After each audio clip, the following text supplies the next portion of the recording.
कौन है वो? हजरत इंसान है। सोना बना के उसने दुनिया में भेजा है। मैं इतनी हकीर मखलूक नहीं है जिसका दिल करे इसकी इज्जत की पगड़ी उछाले। ये इतनी कमजोर हकीर मखलूक नहीं जिसका दिल करे डकैती करे, चोरी करे, कत्ल करे, बिरादरियां तोड़ता रहे, दिल तोड़ता रहे। ना ना, इसको अल्लाह पाक ने अपने दस्ते कुदरत से सोना बना के भेजा और उसने इस सोने की हिफाजत के लिए बहुत कुछ अहकामात भी दिए हैं। जैसे आप और मैं अपने सोने की हिफाजत के लिए क्या कुछ नहीं करते? क्या जहां दिल आए वहीं रख देते हैं या किसी महफूज जगह पे रख के उसको सिक्योर बनाते हैं? बताएं, उसको महफूज जगह पे रखते हैं। अल्लाह ने भी अपने बनाए हुए इंसान की जान, माल, इज्जत, इसको सिक्योर करते हुए उसने कुरान पाक में एक पूरा चार्ट दिया है कि उसको फॉलो करना पड़ेगा। अगर इंसानी मुआशरे में रहना है तो उसको फॉलो किए बगैर चारा नहीं है। कभी आप पढ़ें कुरान हकीम, इस इंसान की जान, माल, इज्जत को महफूज करते हुए कहीं यह फरमाता है, खबरदार कोई किसी की जान ना ले। अगर किसी ने किसी की जान ली तो वो बदबख्त ऐसे ही है जैसे उसने कुल नस्ल इंसानियत की जान ली। कभी वो सूरह हुजरात की आयत नंबर 9 में फरमाता है, व इन ताइफतान मिनल मुमिनीन नक़ततलू फ़अस्लिहू बैनहुमा। दो आपस में लड़ पड़े तो तीसरा पास खड़े तीली का काम ना करे, आगे बढ़ के इनकी आपस में सुलह करवाए। कहीं वो ये फरमाता है, या अय्युहल्लज़ीना आमनू ला यस्खर, कोई किसी का मजाक न उड़ाए। कहीं वो ये फरमाता है, वला तलमिजू, किसी पर इल्जाम तराशी भी ना करो।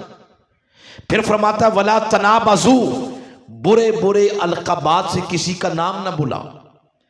फिर फरमाता, या अय्युहल्लज़ीना आमनू इज्तनिबू कसीरम मिनज़्ज़न्न, ऐसे ही किसी के बारे में बदगुमानी ना रखो। फिर फरमाता है, वला तजस्ससू, लोगों के ऐब तलाश ना किया करो। फिर फरमाता है, वला यग़तब, गीबत ना किया करो। गोया निचोड़ ये निकला, हर वो लफ्ज़, हर वो आदत, हर वो खसलत, हर वो तरीका जिससे किसी को नुकसान पहुंच सकता है, अल्लाह पाक ने उसको इस दीन से हरफे गलत की तरह मिटा दिया है। उस आदत को, उस हसरत को, उस लफ्ज को, उस हर्फ को दीन का हिस्सा ही नहीं बनने दिया जिससे किसी की इज्जत दांव पे लगती है, रोक दिया। क्यों? फरमाया ये इंसान इतनी हकीर मखलूक नहीं है, इसको मैंने दुनिया में सोना बना के भेजा है। अगर तुम अपने सोने के लिए इतने पापड़ बेलते हो तो अल्लाह ने देखें उस सोने के लिए क्या कुछ नहीं किया जिसको उसने खुद तरतीब दे के दुनिया में भेजा है। तो इंसान को अल्लाह ने क्या बना के भेजा है? बोले, सोना बना के भेजा है। अब अगली बात, आज चहलम है ना मिर्जा जहूर साहब का, उस मुनासबत से आज किस गुफ्तगू को वहां लिंक काम करने लगा। आप कहेंगे कि ये सारी साइंस पढ़ाने आए हैं, पीरियड लेने आए हैं, या हमें कोई बात बताने भी आए हैं। अब उधर अपना ताल्लुक कायम करने लगा हूं गुफ्तगू का। वो क्या? उसने सोना बना के भेजा दुनिया में और उसने पैगाम ये दिया कि बंदे, तुझे बना के भेजा है सोना। अब कोई दुनिया में रहेगा 10 साल, कोई 20 साल, कोई 40, कोई 45, कोई 60, कोई 70, हद कर ले तो 100 साल है। वो फरमा ये रहा कि बंदे, तुझे बना के भेजा है सोना, और अगर 70 साल बाद भी मैंने वापस बुलाया तो जिस तरह सोना बना के भेजा था मैंने उसी तरह सोना वापस लेना है। मेरी बारगाह में खोट की गुंजाइश कोई नहीं है। जिस तरह बना के भेजा था उसी तरह वापस लेना। ये खोट दुनिया में ही छोड़ के आना, उसको साथ नहीं लेके आना। तो वो ये फरमा रहा कि इस बात को तावीज बना के गले में डाल लो कि जिस तरह मैंने बना के भेजा था मैंने उसी तरह वापस लेना। यहां पर एक तमसीलन बात करता हूं। आप और मैं जब सोना बेचने जाते हैं बाजार में, तो जरगर और सर्राफ सुनियारा उसका जब वजन करता है तो ये नहीं बताता कि 4 तोले खालिस है और आधा तोला काट है या खोट है। बोले कहता है ना, वो जो काट होती है या खोट होता है उसकी कीमत भी उसी तरह लाखों में लगती है जिस तरह सोने की लग गई। उसकी कीमत कौन लगाता है? उसकी कीमत कोई नहीं लगाता। जब आप नहीं खोट की कीमत लगाते तो उसके बारे में क्या ख्याल है, वो लगाएगा? वो फरमाता है, नादान बंदे, जब खोट की कीमत तू नहीं लगाता तो फिर मैं कैसे खोट की कीमत लगाऊंगा? लिहाजा इस खोट को दुनिया के अंदर ही खुद दूर करके आना। और अगर खोट लेके तुम मेरे पास आ गए तो मेरी बारगाह में तो गुंजाइश ही कोई नहीं है। मैं अपनी बारगाह में पहुंचने से कब्र के अंदर खुद खोट फिर दूर करूंगा। वो जो बरज़खी जिंदगी है तो वो कैसे करता है? फरमाया तुम जरा खुद देख लो, तुम कैसे करते हो।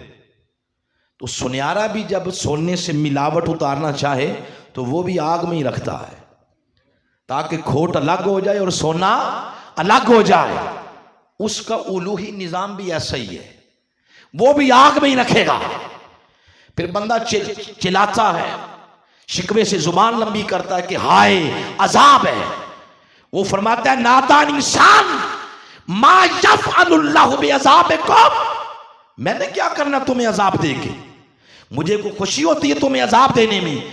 ये आग अजाब नहीं, ये दर हकीकत मेरा एक निजाम है उस खोट को दूर करने का, ताकि ये कब्र के अंदर ही इतना साफ, इतना सुथरा, इतना मुज़क्का, मुजल्ला, मुसफ़ा हो जाए कि रोज़े क़यामत मेरी बारगाह में बैठने के काबिल हो जाए। उसको फिर दूर करने का मेरा एक निज़ाम है, ताकि मेरी बारगाह में पहुंचने से पहले पहले इसको कब्र के अंदर ही मैं सुथरा कर दूं। तो अगर ये समझते हो कि नहीं वो भी बर्दाश्त नहीं कर सकेंगे, तो फरमाया तुम्हारे किसी ने हाथ नहीं बंधे हुए, ये टाइम है, इस वक्त खुद अपना खोट दूर कर लो। इस वक्त फिर हमें समझ कोई नहीं आती। हमें खुमार होता है ना दौलत का बहुत ज्यादा। 4 टके आ जाए, अच्छी गाड़ी को आ जाए, अच्छा को मनसब आ जाए, तो किसी को बंदा इंसान ही को नहीं समझता, सीधे हाथ से कोई सलाम ही नहीं लेता। तो इस वक्त हमें समझ नहीं आती, भाई पैसे नहीं फेंकने, अल्लाह ने मुझे बहुत दिया हुआ है, अल्लाह आपके पैसों में बरकत करे। जो दौलत मैं लेके आया हूँ ये आपके पैसों से कई गुना बेहतर है। इस दौलत को ले जो मैं लेके आया हूँ आपके पास। मुझे उम्मीद है अगर आपका दिल किया ना पैसे फेंकना, तो उसकी बजाय मुझे और ज़्यादा तवज्जो दें अपनी। मैं ये गुजारिश कर रहा हूँ